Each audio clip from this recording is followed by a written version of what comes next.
Hello, you are listening to Underscore, a show by the Chicago Graphic Design Club. I'm your host, Christian Solorzano, and today I share my conversation with Matthew Hoffman, the artist and custodian behind You Are Beautiful, a project that began in Chicago in 2002 and has since spread over 10 million stickers and more than 100 public installations across the world. Together, we trace a long arc of Matthew's path as a self-described slow builder, from taking apart radios in the basement as a kid to a high school graphic arts class that introduced him to photography and design, to moving to Chicago in the early 2000s with no network and turning that feeling of being lost in the city into a message that now lives in over 100 languages. Matthew shares why he prefers the word custodian to founder and how the community has carried this project further than he could ever have alone, and where he believes that over-perfection is procrastination. We talk about mental health as the undercurrent in the work, finding your voice by simply putting things out into the world, and his guiding mission statement for designers entering the field: make things that matter. As always, if you enjoy conversations like these, please support the show by following us on your preferred podcast platform and leaving us a rating wherever you're listening. It helps us expand our reach and our impact across Chicago and beyond. Thank you so much for tuning in and enjoy the conversation. All right, so good morning, Matthew. How's it going? Pretty good. How are you? I'm doing well. I feel so inclined to call you Matt for some reason. Does anyone call you Matt? People that don't know me. That is something my parents were very insistent on growing up, and it has kind of stuck with me. And so that's actually why like the sites say it's Matthew. Okay. Just kind of like, yeah. Like underscore, it's Matthew, it's not Matt. It's yeah. Growing up, did you have any nicknames? I don't think so. No. No? Okay. Yeah. Yeah. Well, I'm curious about one of the first questions that I always like to kick these interviews with is the origin story and the moment that you decided that you wanted to pursue some kind of creative life. Yeah. Well, I would say it took me like quite some time. I feel like always been sort of a slow builder. Takes me a while to get places and get there, but I would say I was always a tinkerer. I would make things. Like in middle school, I was sort of like taking apart like old radios and things in the basement and that sort of thing. And I did in middle school get really heavy into woodshop because they still had the trade classes at that point. And just really fell in love with being able to make things with your hands and actually create something. And so that was really something powerful that I kept with me for still even till now. But I would say like what I call the impetus of like the creative start was I had already applied to college, had already been accepted, but I didn't know what I want to do. I just sort of like was undeclared. And the last year of high school, in order to get the honors diploma at the high school, you had to take an arts class. And so my mom let me know that I would indeed be getting that honors diploma. So I just needed to pick my favorite art class. And so I picked a course in graphic arts. And it was taught by a guy named Mr. Andrea, and, kind of like balding in the front, ponytail in the back. Really cool guy. And it was sort of like complete access to all the tools. And free reign. I think that you kind of had to like submit projects, but it was just, kind of go at your own pace. By the end of the year, turn in 2 or 3 things or something. And so learned how to use an SLR camera. We had a dark room, learned how to process, develop film and make prints. I don't want to like date myself too much, but I hadn't ever touched a computer before. And so there were 3, got my hands on Illustrator and Photoshop and I don't know if you've heard of Quark, but yeah. And what were some of the things that you were making? Were you making personal work? Were you creating something for someone? What were some of the responses what were you responding to through this new media that you were discovering? Oh, well, yeah, that's interesting to think about, like the work that I was making. I think that in photography, I took my buddy and I in the class, we took pictures of ourselves, like sectioned pictures of ourselves up and down and then developed those. And so we made freestanding, like those cardboard cutouts in the grocery store. Yeah, but like completely printed in the black and white darkroom. So just things like that. And then probably a lot of basic projects to understand how to use the different tools. And then by the end of the year, I had handmade a book to, showcase all those pieces. Yeah, so what the space that you have today, your beautiful facility, it's no surprise that you're still, you've built this life where you continue to be surrounded by all this machinery and all these tools that enable you to do what you were doing, back in the day, which I think is really, really cool. Yeah, I think, are we having a breakthrough moment right now? Where it's like, duh, yeah. Yeah. Did you ever anticipate that you would at some point, like, was this, is the place that you're at in life right now, is this something that you planned for, or did you just kind of stumble step by step into the situation that you find yourself in, which is establishing this, I don't want to call it a brand, because I think what your project does, You Are Beautiful, I think it's much bigger than a brand, but the statement that has extended beyond just a sticker into installations, into events, into so much, was that planned? How much of it was planned, or was none of it planned at all? None of it was planned at all. There's no, master plan. I would say, if anything, again, sort of talking about being like a slow builder, is I was reluctant to many things that helped get us to where we're at now.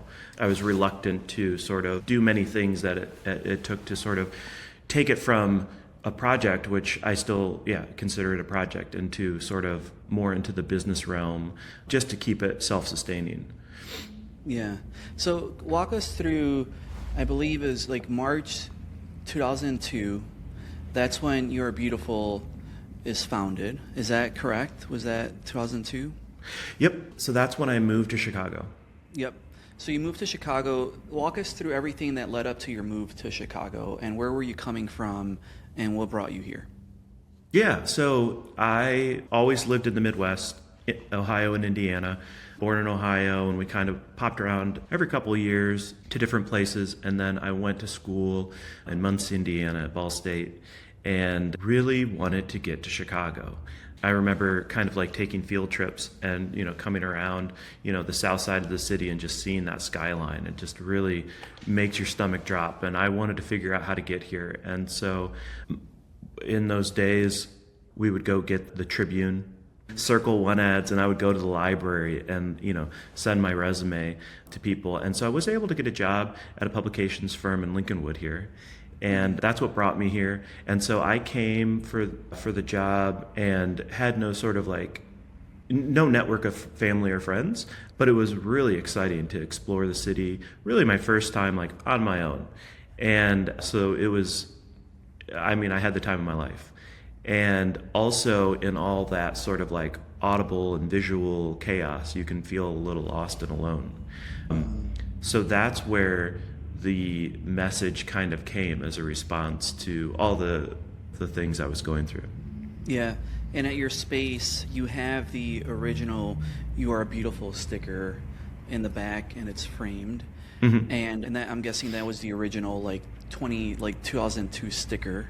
Yeah. And then it evolved, and I believe a designer here in Chicago sort of helped kern the letter forms. Was that Bud? Yeah. Okay. So it's been a very, very slow iteration. But yeah, the very first stickers were, because it was a lot harder to get things made back then. Mm-hmm. So I went to a website where they made business card stickers. So it was a paper sticker, 2 by 3.5, and either I didn't send the file or they didn't print it well, one of the two. I would bet. I'll take the credit on that one. But it came back. It was supposed to be green stickers with a clean white type to blend in on lampposts, and instead were just a muddy brown. And then after some time of playing around with other ideas, I found a label manufacturer that was able to make sort of the now classic sticker. And yeah, this story that's really funny is that Bud and I were visiting one of the murals. And so when you're looking at a piece that's so big, obviously everything is, much more extreme. And he's like, you can kern this, right? Yeah. And I have always really liked the utilitarianness of things, and the fact that just typing something out makes it sort of like more democratic in a way. And so that was sort of my theory, I should say. And he was like, nah, let's clean this up. And so, he did a great job of sort of like, perfecting it. And what was really interesting is I didn't mention it to really anyone and just reprinted them. And people, like, not a lot of people, but a couple people were like, did you redo the sticker? It looks great, and so that's really cool how some people can really appreciate those finer details. Yeah. And have you ever considered doing like a retro pack where maybe it's like a limited edition throwback to the original first sticker and just doing like a limited run series? That would be fun. Yeah. Yeah. I think that could be neat because I see the beauty and the imperfection of like not perfect kerning, but then I also see the urgency of like, no, this needs to be beautiful, but also the imperfection is also kind of a statement in itself of beauty, in my opinion. So, yeah. Maybe there could be like double-sided stickers at some point. Oh. I like that. Have to figure out how to make that happen. Yeah. Yeah. So You're Beautiful. It's pretty much just about everywhere in the world, I imagine. I've seen images of people holding up the sticker like in Egypt, and there's like a pyramid in the background.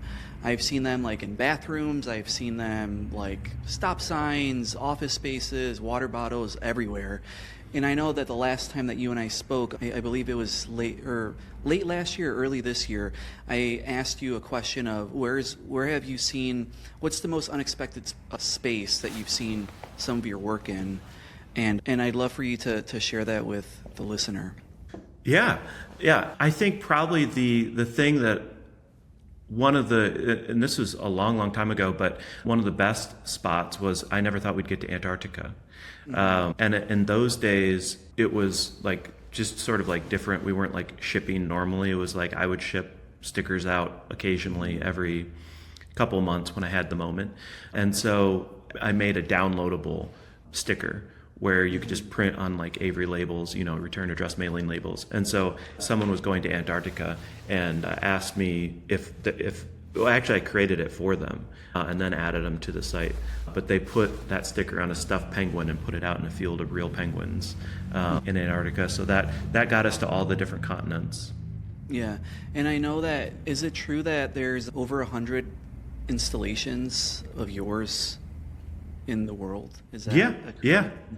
And keep growing. I think that that's probably like my favorite part of all of it is bringing these public installations.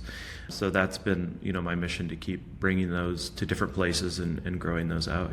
Yeah, because I feel like so much of Chicago's landscape is marked by your positive messages.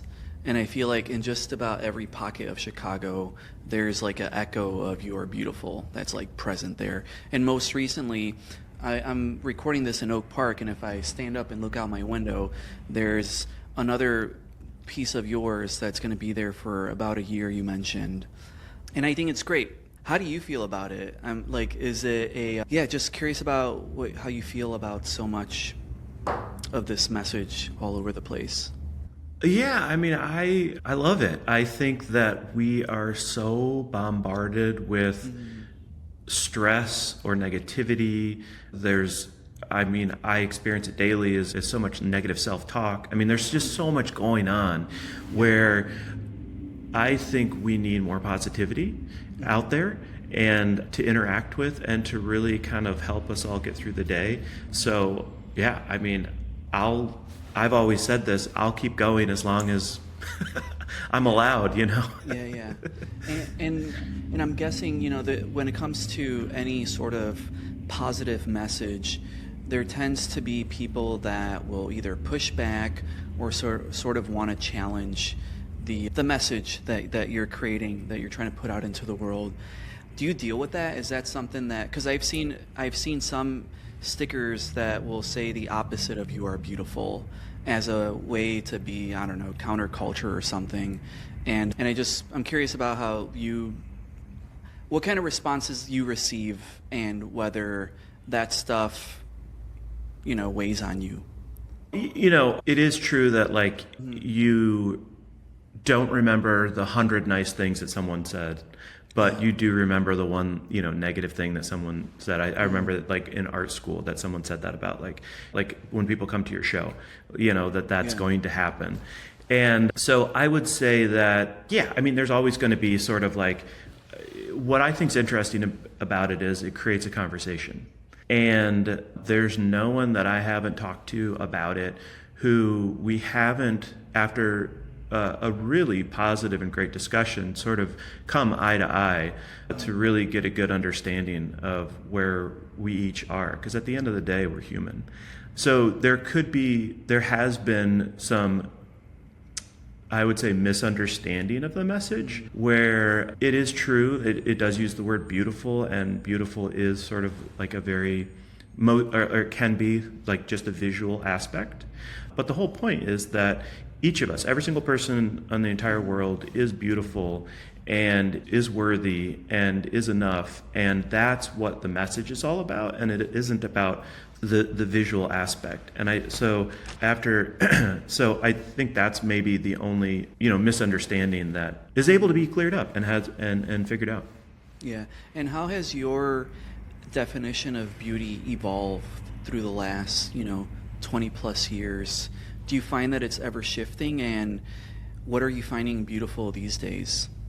Yeah, that's a great question. I was 23 when the project started, and so definitely have grown and evolved, and so much life has happened in that span of time, and both I and the project have grown. And I would say, though, I feel like the sort of the core of it is still really the same, and that really has been unwavering and really hasn't changed. So it's interesting to think about like how much I've changed and the world has changed and the project has changed, but yet it's still sort of like this singular focused thing. Yeah, because I know that for myself, when I think of your beautiful project as sort of being a subconscious benchmark for how my definition of beauty has evolved over time. I remember for the first time seeing your stickers when I was in college, and perhaps maybe not fully understanding maybe my definition of beauty being perhaps a little bit more limited, where maybe I thought that it was more so like appearance based, like you are beautiful, like on this building means that this building is beautiful. But I think because the world feels so polarized at the moment, I think even in unexpected things, there's still beauty present there.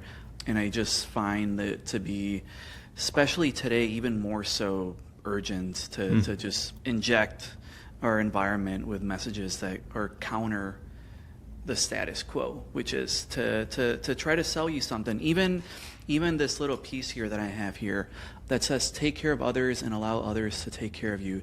Like, to me, this as a mantra is, if this is the only takeaway that someone gets from like going into your space, for example, it's so meaningful. And I think every person that I've seen engage with your work intimately responds to things in ways that like suits their life. So I think you've created a vocabulary that allows people to express themselves and to find words for the things that maybe they can't find for themselves. That's incredible. No, I really appreciate that, and that really well said and really means a lot. And I think a lot about like success and how you measure that. And for me, everything you just said to me is success. Yeah, and you're also. I'm not trying to like just shower you with many compliments, but I also think that the work that you're doing will outlive many of us, and I can see, for example, like a simple sticker being unearthed, like 1,000 years from now, and some archaeologists prescribing some kind of meaning to it, and assigning it a cultural lens to it that I don't know. I just find really fascinating. Yeah. I like that. I really do. I like. I'm suddenly like maybe we should make a time capsule or some way. Yeah. Yeah. I think that would be super cool. Yeah. And I love that when in your Instagram bio, I don't think you call yourself the founder of this project. You call yourself a custodian. Mm-hmm. And I really love that. And I think I know what you mean by that, but can you tell us why custodian? Yeah. So it's a little, play on words in that like somebody has to keep the lights on and the floors clean. Mm-hmm. But it's really, as you mentioned about seeing the stickers where people are holding them and putting them up, and it's the community that has spread this project. It 100% is all the success of the message being spread is from the community. And so I'm just the person kind of like keeping, getting everybody set up and ready to go. And that's why I feel very comfortable in that role. Yeah. And what would you say is a value that you resonate the most with? Because to me, when I think of custodian, what I assign to it is humility. But is there like a particular value that you feel runs through your DNA and into all the work that you're producing? I would say what jumps out at me first is hardworking, which I think is, again, works well with that title. Yeah. So, and speaking of hardworking, can you walk us through a typical day in the life of Matthew and in the factory? Yeah. I keep a pretty I would say boring, but like normal schedule, quote unquote, 9 to 5, Monday through Friday. But those days can be all dramatically different, which I think is really fun. So I'll have days where I'm behind the computer all day, designing on something or, whatever, like, really boring, tedious stuff like emailing and proposals and things. Or I'll be, physically, designing or making new products, or I'll be like building like big installations. And sometimes those are here in the building, and then sometimes those are off-site. And I don't know, I do have a lot of variety, which makes it really fun. Yeah. And what is the least favorite part of sort of running a huge production? I'll say I have, like at the beginning of this year, I was like, my resolution was to like not complain, where this is like, I'm very lucky to be able to do this no matter any part of it. And because I would get really salty about different parts of it. And I'm like, you know what, I'm really fortunate to be able to, I get to do this. So I don't know really if again, I think for me, it's that variety. So if I was doing one of any of those things all day, every day, yeah, I would get a little bored by it. But like I try to keep things exciting. Yeah, and as you continue to build this, and as you were first building it, was there a blueprint? Whenever I hear of a entrepreneur or someone that is building something, sometimes there's like a blueprint or some sort of mentor, some guiding hand. But I can't think of, for me, another viral cultural sticker that comes to mind. So just curious about creating this from scratch. Were you following a process, or was there some sort of coaching that you were receiving, or is there someone that you were turning to for supports? Yeah, that's interesting to think back. There was no I would say, again, sort of like back to, the community, like a lot of people, like I still do. I'll talk to anyone who listens. And I'm very like sort of like curious and inquisitive, and I'm just trying to learn everything that I possibly can about everything that's possible. And so I don't know if there was any one particular time or particular person, but like through the years, so many people have helped with advice, and just, or like I'll watch like, oh, they're doing something really, really interesting with this aspect. I'm going to watch them and see if I can glean what exactly, how they're doing it so well, and then take that and try to, help make everything work. Yeah. And typically, how do you measure your own success when it comes to the work that you're producing? Do you have metrics like in your mind, or how do you define something as being good enough, great? I don't know. Yeah. No. It's a very good question, and it's so interesting and tricky, and there are things that I have absolutely like adored, that I'm working on it and making it, and I'm like, this is gonna be the next big thing. I love this. I can feel it. Like, this is awesome. Like, everybody's gonna love this. And like, for instance, we have this pack of warning stickers, which they look like, stickers that are on large machinery, electric shock, that sort of thing, but instead say "You are beautiful," and then some "You are beautiful" caution tape. And they're probably like one of my absolute favorite things that I've ever made. And they are a very slow seller. Okay.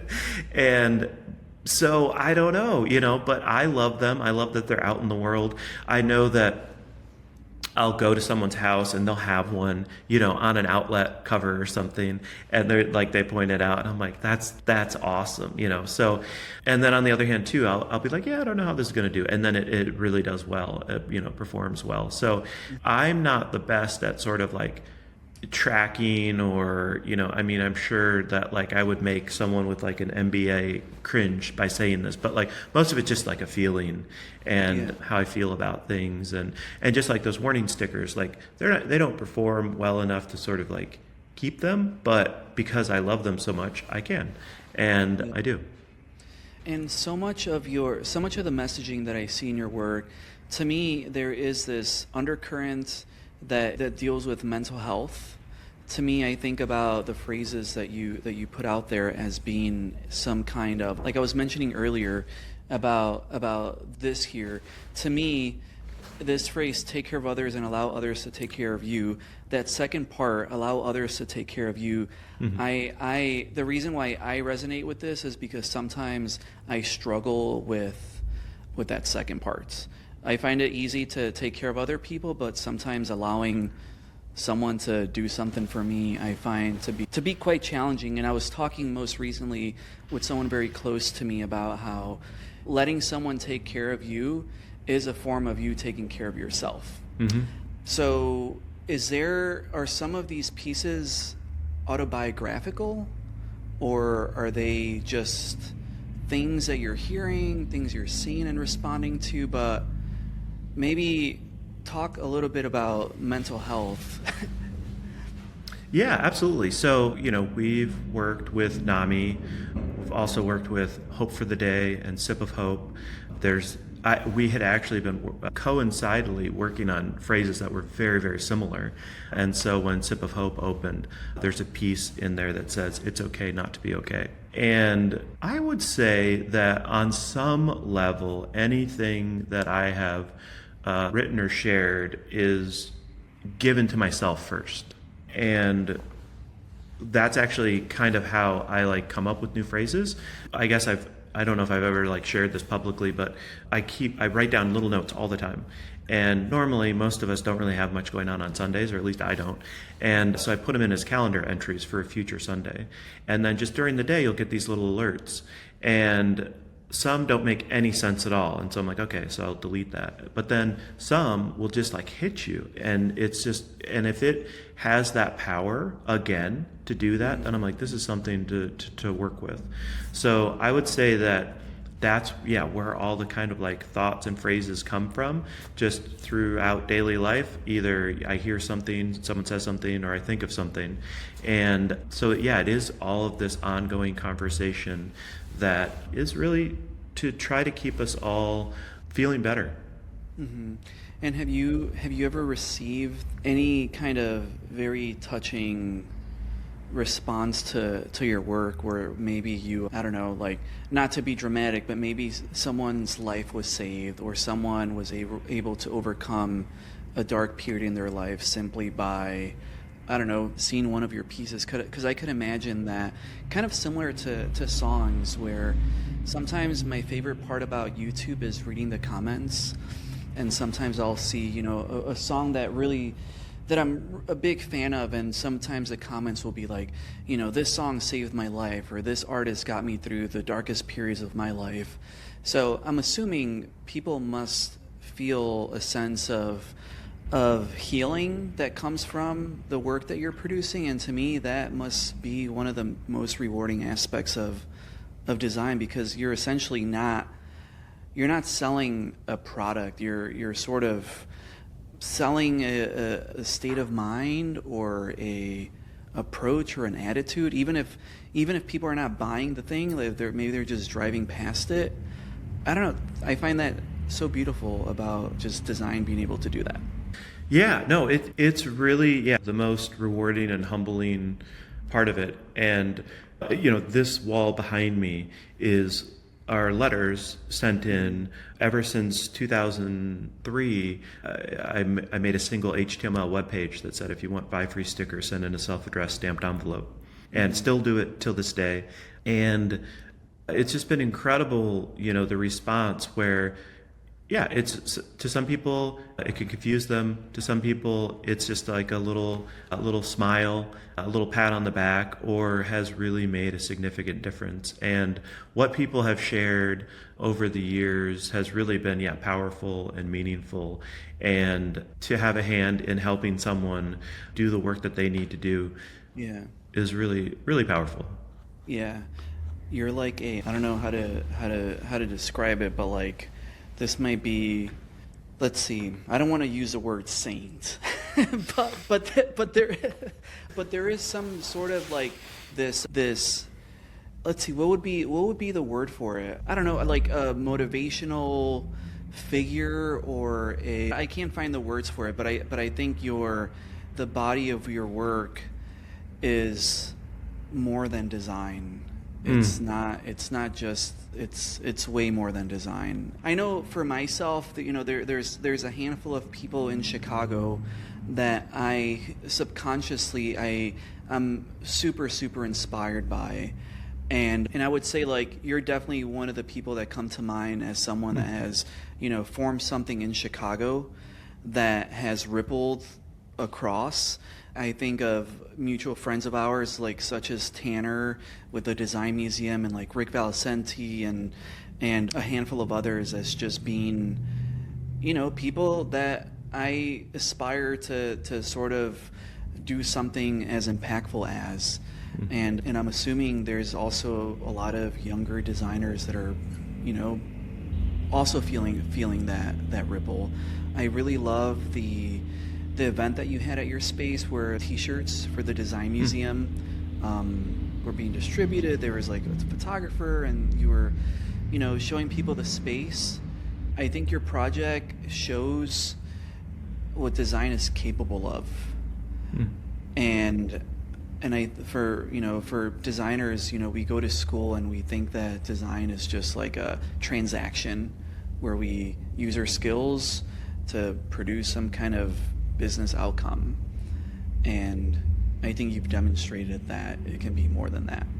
Yeah, no, I really appreciate that. That's very kind. And I think about the phrase be who you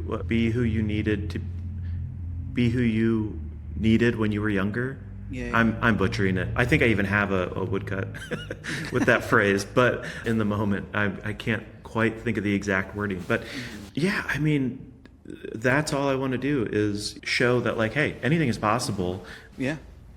So if you and I were having this conversation in the year 2036, what would be some of the what would you be hoping that we'd be talking about 10 years from now? I would hope that at least the work that I'm doing is still extremely similar in that it's still going and still putting out however that is, maybe at that point it's just holograms, but I've always said, to me it doesn't really matter if this has grown into sort of some large, huge thing, or I'm just like an old man filling envelopes with stickers in my den. Like that's fine. Either way, I'm okay with. Yeah. As long as I'm still doing the work. That's all I care about. Yeah. Yeah, yeah.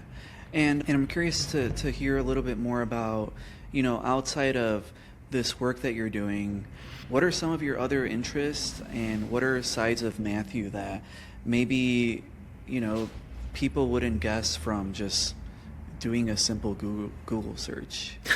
Well, that's a bit of the problem in that every single one of my interests, every single one of my hobbies, every single one of my skills all have coalesced into what I do now.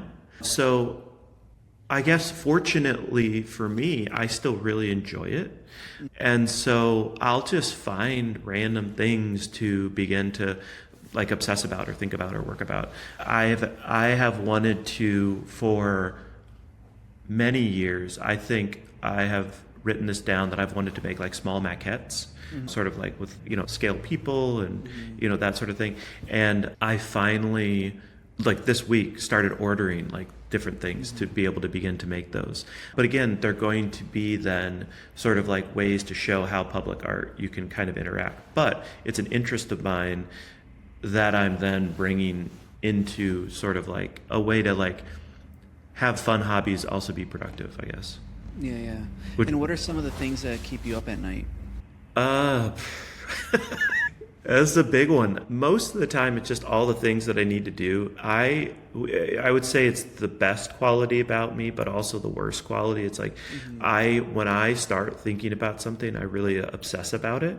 So the last maybe month, I have been teaching myself welding. And so I have just been completely immersed and completely obsessed with it because I need to make a project by next month that's all welded. And so that's what, keeps me up. And I'm just like chittering and chattering about it to anyone who will listen. And people are just like, please stop talking to me about this. So. Yeah. And how do you escape, or like when you need to get away from the work, what are some of the things that you do to just recharge and, Yeah, I mean, I think, spending time with my family and just, relaxing is really nice. I think that I probably, I don't do enough of it, but, Yeah, same. Yeah. Yeah. It's hard when you love what you're doing, and I find that when you love what you're doing, you just never stop having more things that you want to do. And even if you try to take a break, your mind is still going, and it's difficult. Yeah, so I would say the only thing that takes me out of it are like action movies, just because they're so intense and so powerful. So those sort of really are able to grab my attention, and Yeah. And when you're in your studio working, let's say you're in the studio, you're by yourself, what is the environment like? Are you listening to something? Do you have a snack nearby that you enjoy? What are some of your essentials when you're in a zone of intense focus? Yeah, so I have Sonos speakers throughout the building, and they pretty much always either play one of two things for maybe forever, maybe the last 15 years or whatever, have listened to one specific basically it's called deep focus, and then sometimes I'll listen to sort of like indie folk mix now, but always there's music playing. It's just paused right now for this. And yeah, as far as snacks, I love cashews. Those are good to have around to kind of just, have here and there. And I drink a lot of coffee. Okay. Yeah. How do you drink your coffee? Is it just like black, or do you do any sort of fancy stuff like no syrup? No, just double espressos, black, all day long until I stop at around noon. Sometimes I push it to 1. Yeah. Yeah. And there's this one question that I'm like dying to ask you, but if you woke up tomorrow and your beautiful was entirely gone, there was no traces of it whatsoever, and you had to start over, is there a new phrase or 3 new words that you would create the new project with? Would I know that the project has happened, or my memory is like wiped clean? Up to you. Well, I guess I don't know if I have an answer for either, honestly. I don't know. Well, so my view is of into the storefront, and there's a giant piece that, after you've been around a lot of stuff, you quit seeing it. But just sitting here staring at it, that says, be kind to yourself. And I really like that. That's really nice. Yeah. And a lot of these, values or these phrases, did you grow up hearing them, or were these sort of some things that you constructed as an adult, or can you trace back some of these phrases to, childhood or a teacher with the balding teacher with the ponytail? Like, was there something there that maybe you heard in passing that sometimes shapes what you're creating? That's interesting. I will honestly think about that more, give that some thought. At first glance, nothing particular, but definitely like I was around, positivity and, self-empowerment and, all these things. And I think that definitely got positive reinforcement throughout my life. So yeah, I don't know if there was anything in particular that's really interesting. Yeah, because I know, like, for me, there's like a few teachers that come to mind as just like planting a seed, and sometimes it's not until years later that you're like, oh, I've been like guided by this invisible hand this entire time. And I think, I don't know, I think we all experience that, and I know, like, right now I probably can't think of any names, but yeah, that's something I'm always curious about. Yeah. So as one of the things that I also do is I teach, and a lot of my students are, they're graduating or they're entering school in this era that I think is doused with so much fear and uncertainty over the future of our society and graphic design and our profession. And how do you, I don't know, like, what would be some of your words for someone that maybe is at a turning point in their life where they're entering a new phase in their life, and it's just scary?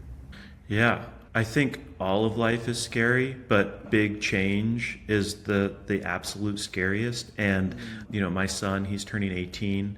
And so he's going through just a massive life change where all of a sudden I just said it out loud to him, and it was such a silly revelation that I was having. But I was like, you're like in the process of going through the biggest change that you've ever experienced in your entire life. I think that as far as, young designers and things, recently I created like a more of like for the studio itself, not the project, but like the studio, like just basically like 10 mission statements. And the top one is make things that matter.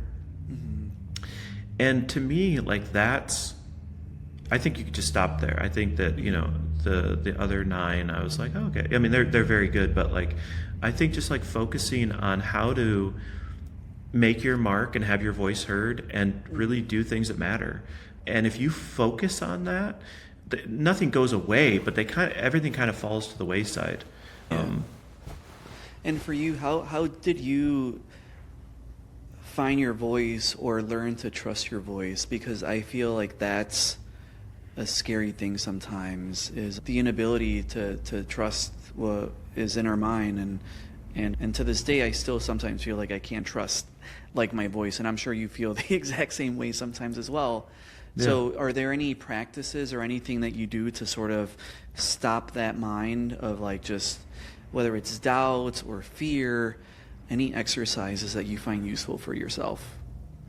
So for me, it's like putting something out there. I'm still uneasy or even scared of doing or trying new things sometimes. Sometimes it's easy, but sometimes I really struggle. And really actually my biggest struggle that I've noticed in the last few years is sort of like indecision, which is again a way to kind of like not hide, but like not put anything out there, because I'm still figuring it out. I'm still perfecting it, and I've always said like over perfection is procrastination. And so for me, it's just been putting it out there. So in the early days, it was sort of, I would say, the golden era of street art. So I just put everything up out in the environment without permission. And running around doing that was really terrifying to go and do, but then so exhilarating in the moment. And then as you leave, like walking away from a gigantic installation that you just put up and knowing how much good it's going to do in the world. So in however that is for you, like to just put it out there. Just keep pushing it out there.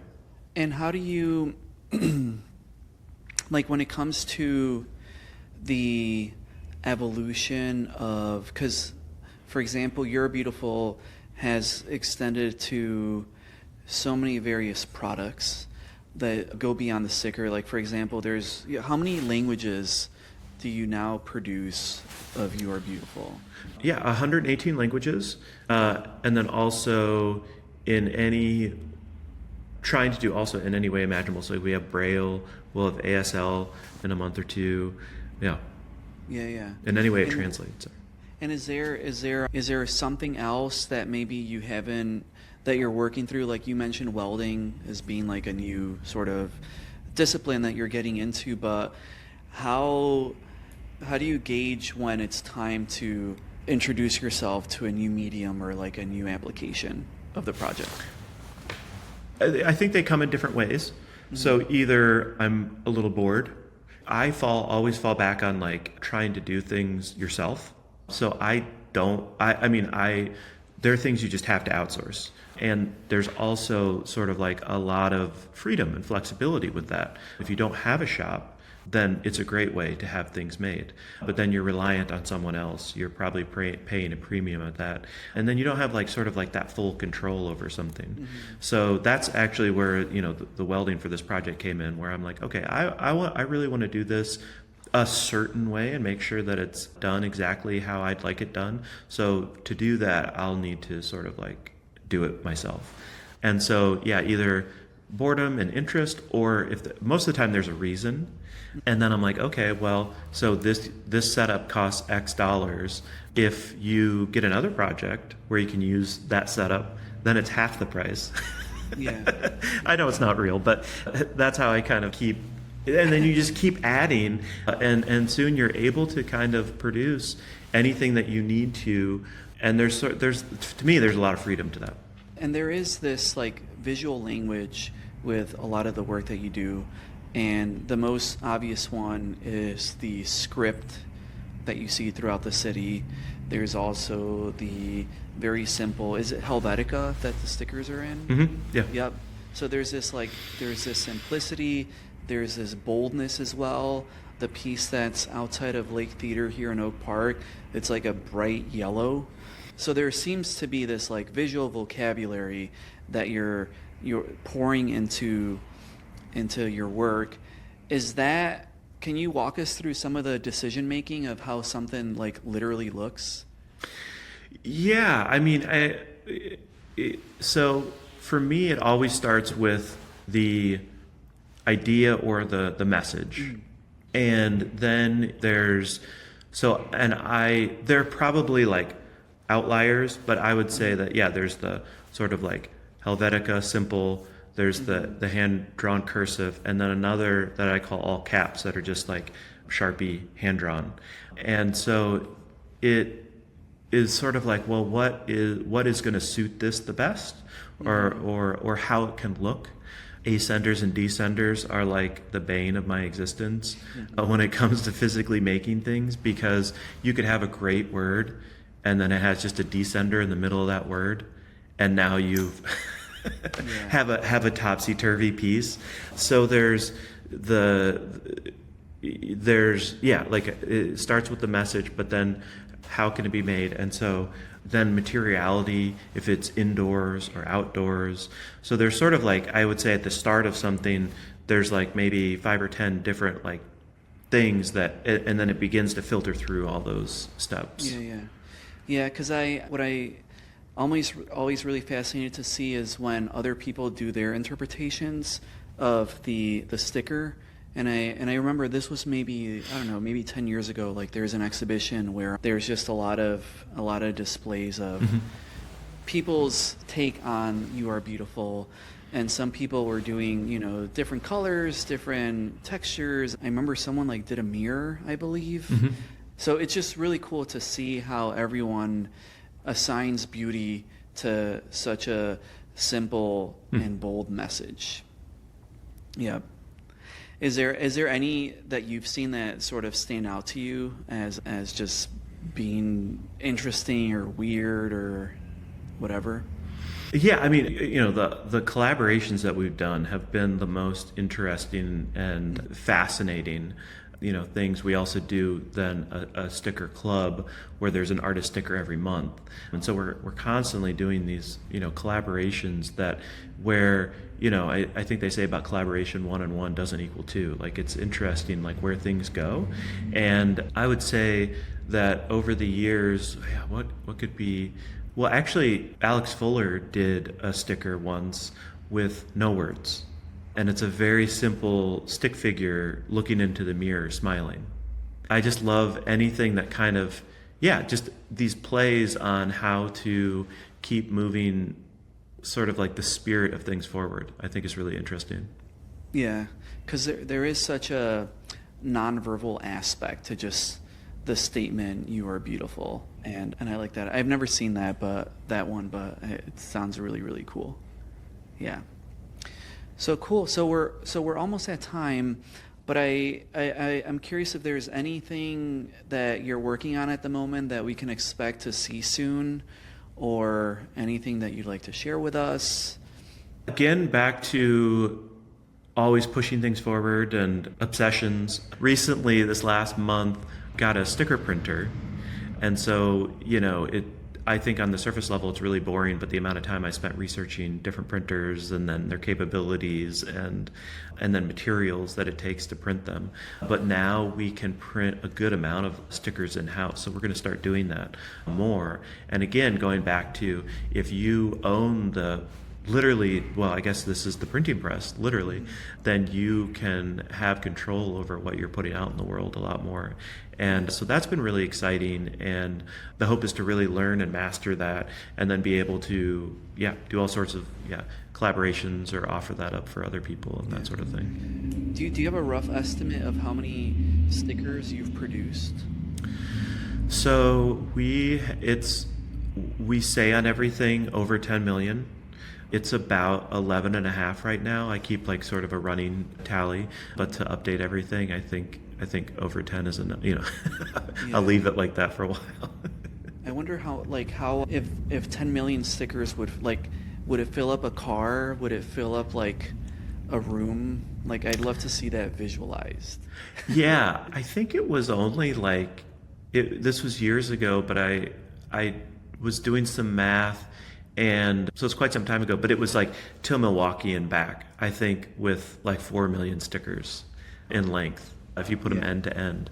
But yeah, I mean, that is one of the funny things. They're so small that they don't take up a lot of space, but I guess what they do is the important thing. Yeah. I think about how sometimes like they'll put like what $1 million looks like, Yeah. like as all like single dollar bills. Yeah. Or like it would be, you know, this is the distance to the moon, and it's like it's there and back like twice. Yeah. So it'd be interesting to at some point like just do some fun visualization of like what 11 million look like. Yeah. Yeah. I would like to get to one sticker for every person in the world. That'd be awesome. Yeah, but that's a few more than we're at. Yeah. Cool.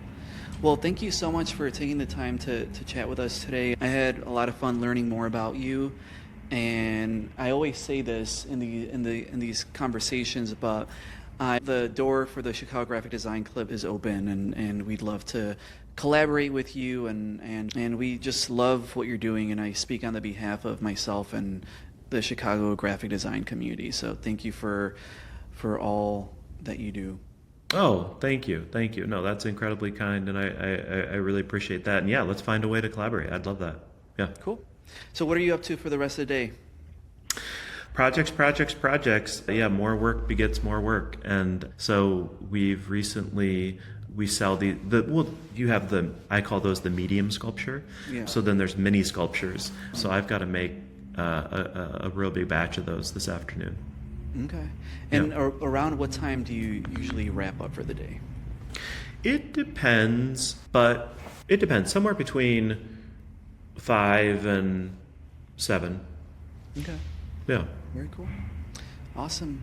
Well, thank you again so much. I will include the details to your link, the link to all that you have online in the description for this episode. And yeah, I look forward to keeping in touch, and thank you again so much. Yeah, same here. Thank you. Thank you so much for sticking around until the end. As always, if you enjoy shows like these, and if you want to learn more about us, visit www.chicagographicdesign.club. Thank you, and we'll talk to you soon. Goodbye.